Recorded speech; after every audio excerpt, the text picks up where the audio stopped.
তো আসলে খুব ভয়ানক একটা বিষয় যে আমাদের আগামীতে কি হবে বলতে পারি না, তবে আজকের যে দিনটা গেছে খুব একটা মর্মান্তিক বিষয়টা গেছে।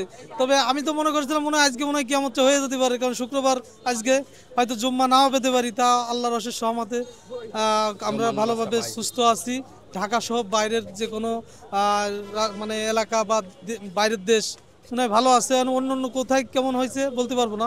এর আগে কিন্তু এত বড় ভূমিকম্প কখনো দেখিনি। সম্ভবত 5:2 এটাই আমরা জানতে পারছি কিছুটা।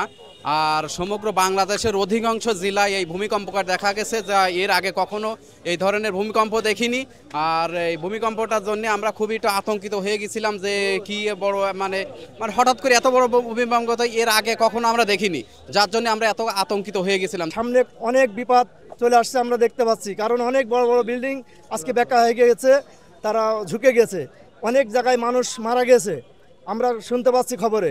এখন আমরা সবার আল্লাহর কাছে এটাই প্রার্থনা করি, আজকে শুক্রবার দিন আমরা জুম্মার নামাজ পড়তে পারছি বাইতুল মুকাররমে।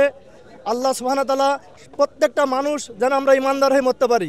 প্রেস ক্লাবে ছিলাম, প্রেস ক্লাবে থাকাকালীন ভূমিকম্পের চেয়ারগুলা নড়াচড়া করতেছে, তখন আমরা দৌড়ে নিচে নেমে গেছি। আমি আমার জীবনে প্রথম এরকম ভূমিকম্প দেখলাম।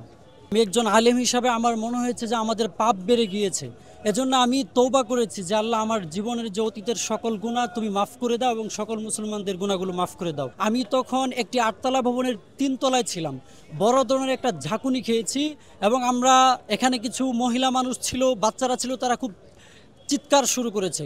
তো আমরা আশ্রয়ের জন্য কোনো জায়গায় খুঁজে পাইনি, আমরা নিচে নেমে দেখি ফ্লাইওভার, কোথায় যাব, সবাই দিকশূন্য হয়ে গিয়েছি।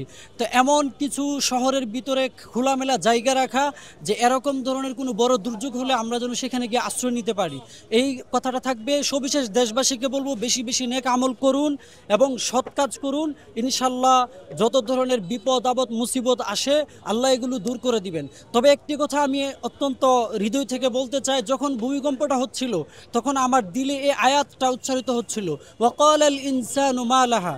মানে যখন ভূমিকম্প হবে আল্লাহ কোরআনে বলেছেন যে মানুষ বলবে যে জমিনের কি হয়ে গেল, এটা এমন করছে কেন, সেই ভয়টা আমার মাঝে খুব প্রবলভাবে এসেছিল। এজন্য আমি দেশবাসীর কাছে অনুরোধ জানাবো, আসুন আমরা সৎ কাজ করি, অসৎ কাজ ছাড়ি, তাহলেই ভূমিকম্পের অকল্যাণ থেকে, ক্ষতিগ্রস্ততা থেকে আল্লাহ আমাদের রক্ষা করবে।